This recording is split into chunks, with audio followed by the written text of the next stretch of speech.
Hello everyone. NEET 2024 वालों के लिए फिर से पार्ट 4 में बहुत शानदार जबरदस्त क्वेश्चन मुलाकात कर रहे हैं। पार्ट 4 में कुछ नए क्वेश्चंस की मुलाकात करते हैं। अभी तक हम 75 क्वेश्चंस को कर चुके हैं तीन पार्ट्स के अंदर। 76 नंबर का क्वेश्चन मैच करना है। एसिडिक है, बेसिक है, न्यूट्रल है। ध्यान से सुनना। सल्फर एक नॉन मेटल है और नॉन मेटल के जो ऑक्साइड्स रहेंगे ना, नॉन मेटल के दोस्त जो ऑक्साइड्स रहेंगे वो आपके लिए रहेंगे एसिडिक। एसिडिक। N2O एक न्यूट्रल ऑक्साइड है। कैल्शियम ऑक्साइड मेटल का है तो basic.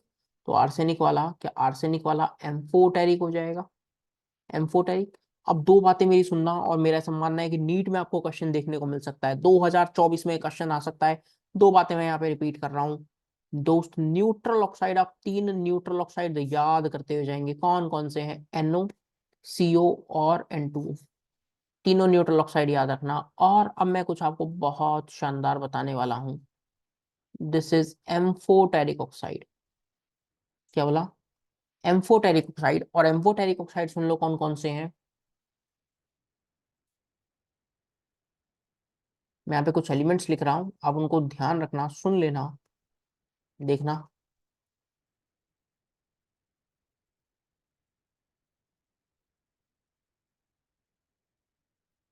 Zinc, beryllium, aluminium, gallium, tin, chromium +3 में, वेनेडियम +5 में, आर्सेन एंटीमनी +3 में, आर्सेनिक +3 में, लेड +2 में। ये सारे जो एलिमेंट्स हैं इन सब के दोस्त possible possible oxide and hydroxide.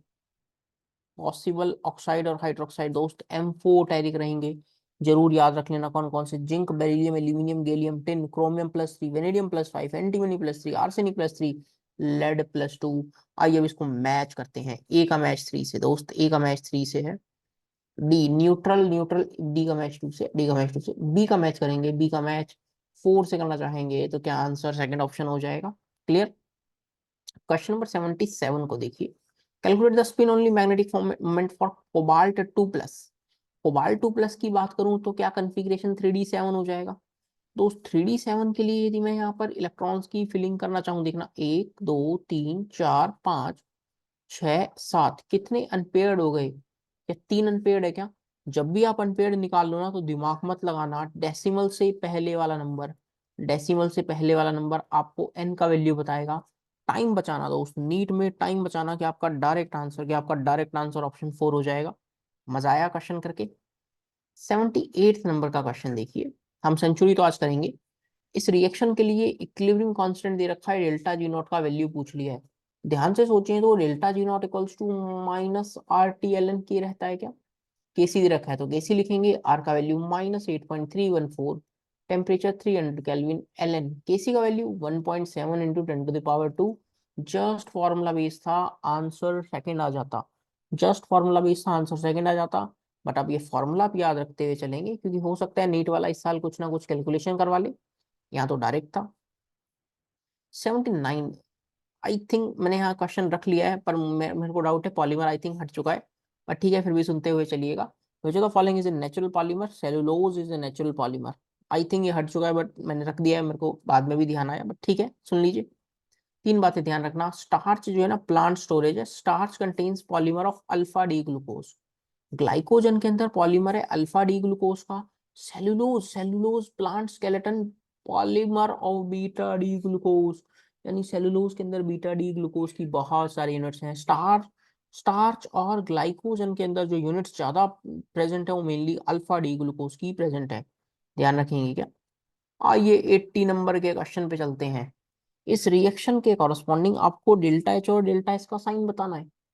आप चाहें तो हर क्वेश्चन वीडियो को पॉज करते हुए अटेम्प्ट कर सकते हैं। देखना ये क्या कह रहा है।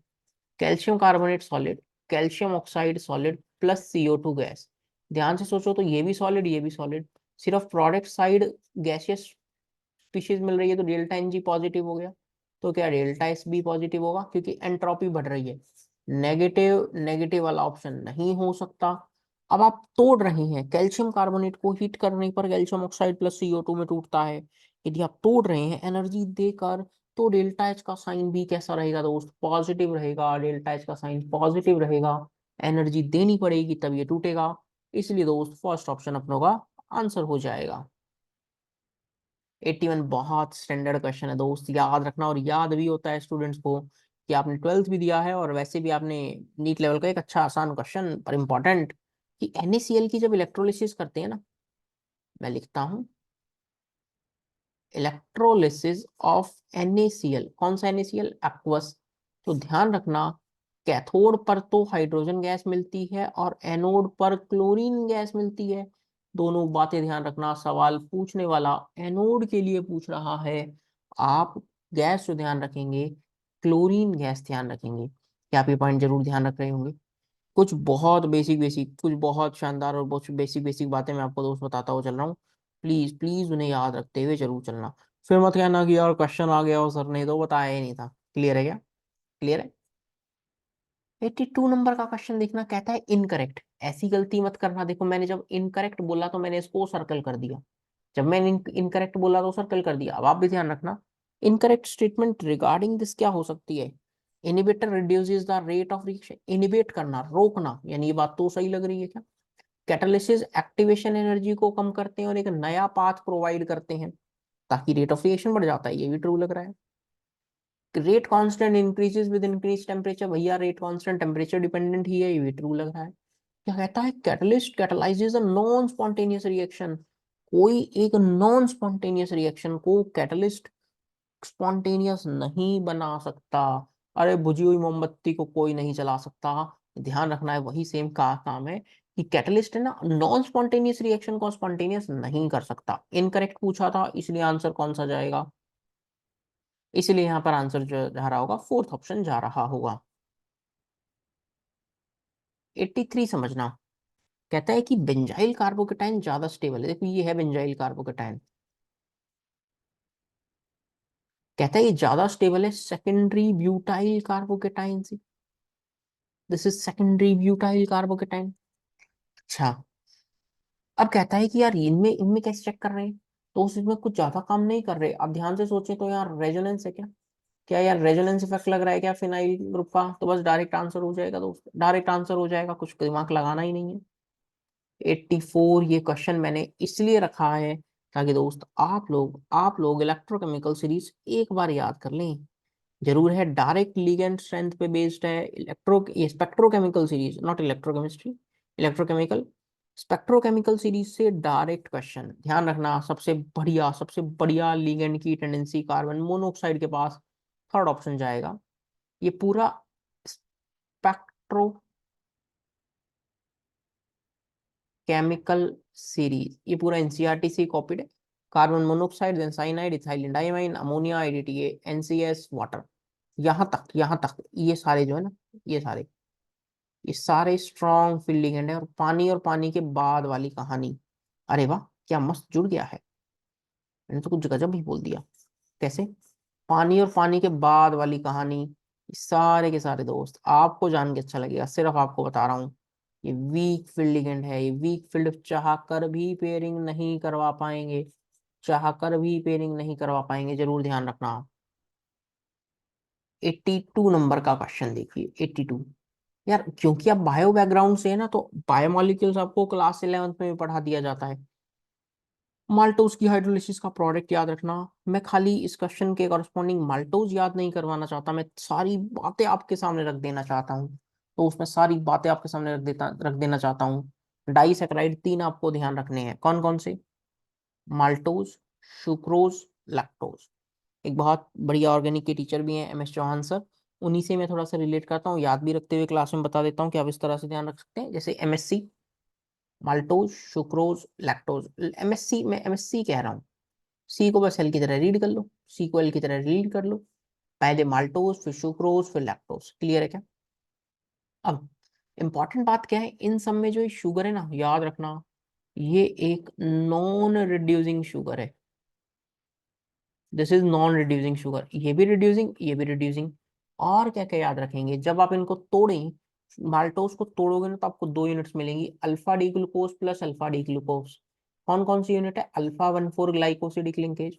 सुक्रोज को तोड़ोगे तो alpha D glucose plus beta D fructose मिलेगा, और इसके अंदर अल्फा 1 बीटा 2 ग्लाइकोसिडिक लिंकेज है। लैक्टोज दोस्त, लैक्टोज को जब आप तोड़ दोगे तो you obtain beta D glucose plus beta D galactose, beta 1,4 glycosidic linkage है। तीनों लिंकेज याद रख लो, और ये याद रख लेना इन सब में सिर्फ और सिर्फ सुक्रोज जो है वो एक नॉन रिड्यूसिंग है, बाकी सब कौन है, रिड्यूसिंग। क्लियर। चलो, यहाँ पर्टिकुलर क्वेश्चन का आंसर क्या फर्स्ट ऑप्शन हो जाएगा, alpha D glucose plus alpha D glucose. Question number 83 आसान है भैया, बहुत कॉमन रिएक्शन है। बेंजीन के बाहर कार्बन जिस पर एटलीस्ट एक एच हो, KMnO4 डालते ही बहुत बढ़िया कंपाउंड बनाता है, सबको रटा हुआ होता है, कार्बोक्सिलिक एसिड। सोडा लाइम डालेंगे तो किसको हटाएंगे, सोडा लाइम डालने से CO2 हट जाएगा और बेंजीन बन जाएगा। बेंजीन इज द प्रोडक्ट दोस्त, benzene is the product. 83 MOT से भी मैंने ऐसा देखा है कि नीट में कई बार एक एक दो दो तीन तीन क्वेश्चंस भी आ जाते हैं, तो ध्यान रखना। सेलेक्ट दी डायमैग्नेटिक स्पीशीज। देखो कैसे करना है, इलेक्ट्रॉन्स निकालो। 16 है क्या, 15 है क्या, C2 2 - 14 इलेक्ट्रॉन्स है क्या, N2 + 13 इलेक्ट्रॉन्स है क्या। ध्यान से सोचो। तो मैं आपको डायरेक्ट पॉइंट बताता हूँ। Even number of electron, even number of electron वाली स्पीशीज को आप कहेंगे paramagnetic. Odd number of electron वाली स्पीशीज को आप कहेंगे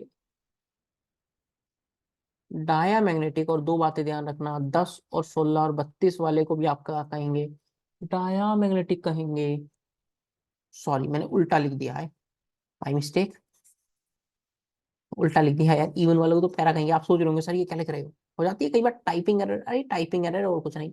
आप इवन वालों को क्या कहेंगे दोस्त, पैरामैग्नेटिक कहेंगे। ओड वालों को आप डायामैग्नेट।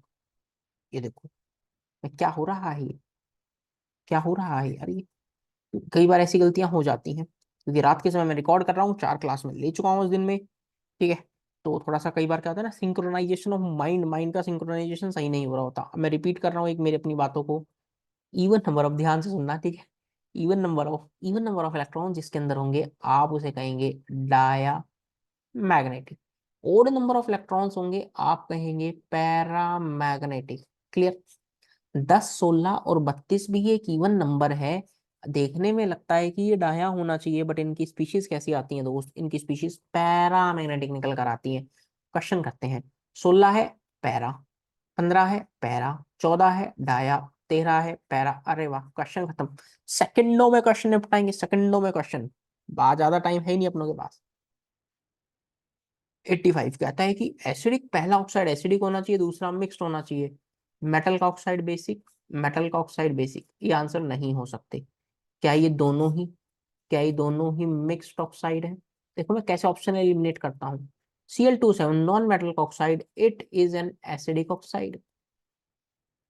फिर आप Fe3O4 को मिक्स कैसे बोल रहे हैं, ध्यान से सोचो तो FeO + Fe2O3 है क्या। It is a mixed oxide, that is why correct answer, that is why correct answer is fourth option.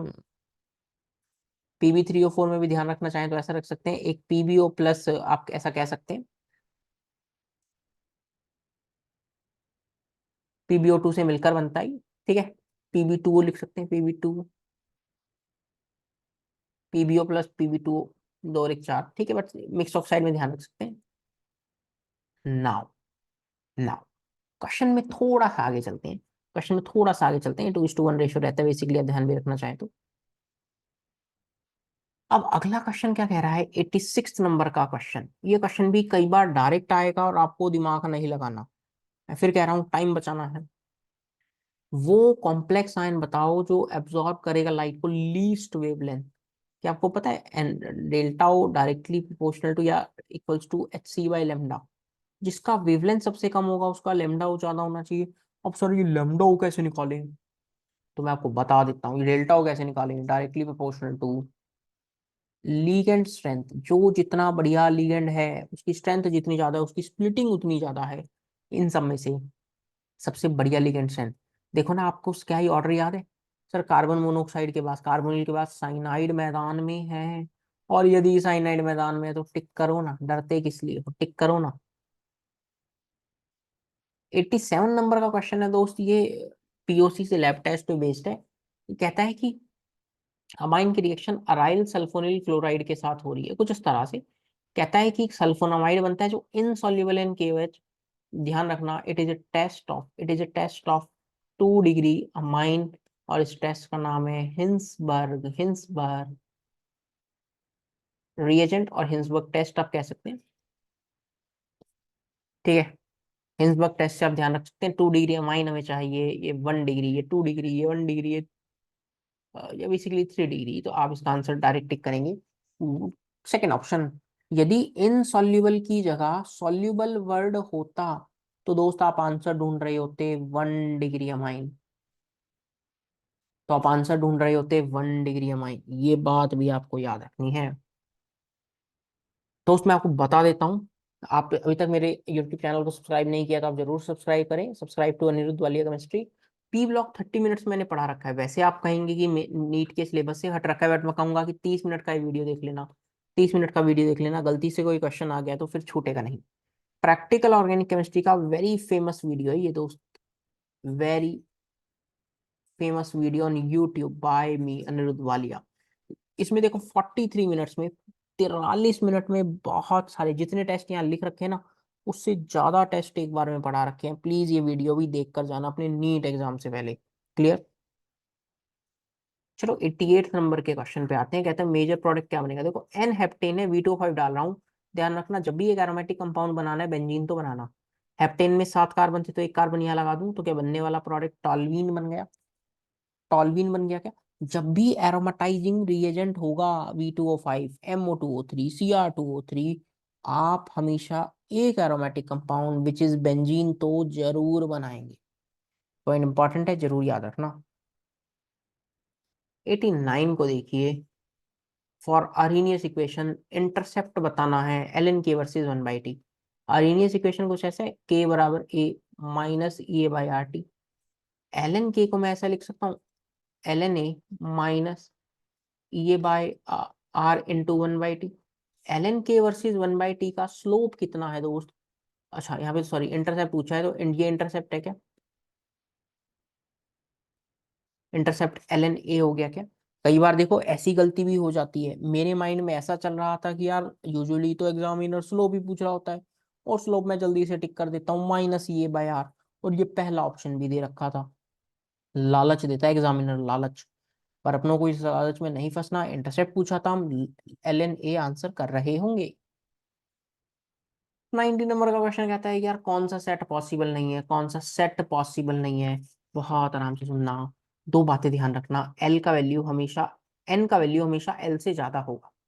Clear. Example के तौर पे यदि एन का वैल्यू 4 है ना, 4 है, तो एल का वैल्यू 0, 1, 2, 3 हो सकता है।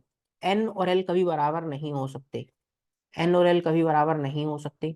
दूसरी बात, एम की वैल्यू जो है ना -L2 प्लस एल, इंक्लूडिंग 0। सोच कर देखना, एल का वैल्यू 0 है तो एम का वैल्यू क्या -0 से +0 रहेगा, तो क्या -1 हो सकता है, नहीं हो सकता, तो ये आंसर हो गया। पता लगा क्या बोला। एल का वैल्यू 0 है तो एम का वैल्यू 0 ही होगा। -0 से +0 क्या, 0 0 तो है, तो इसीलिए एम का वैल्यू -1 नहीं हो सकता, तो हमारा आंसर हो गया।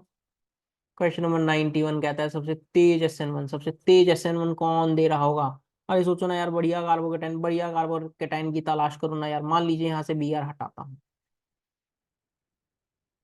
ध्यान से सोचो तो रेजोनेंस स्टेबलाइज्ड है क्या, ध्यान से सोचें तो रेजोनेंस स्टेबलाइज्ड है क्या, तो रेट ऑफ रिएक्शन इसी के लिए फास्ट हो जाएगा क्या। पता लगा, कार्बोकेटाइन की स्टेबिलिटी से हमने आंसर कर दिया। क्वेश्चन नंबर 92 देखना क्या कह रहा है। कहता है कि साइनाइड की पहले हाइड्रोलिसिस कर दो।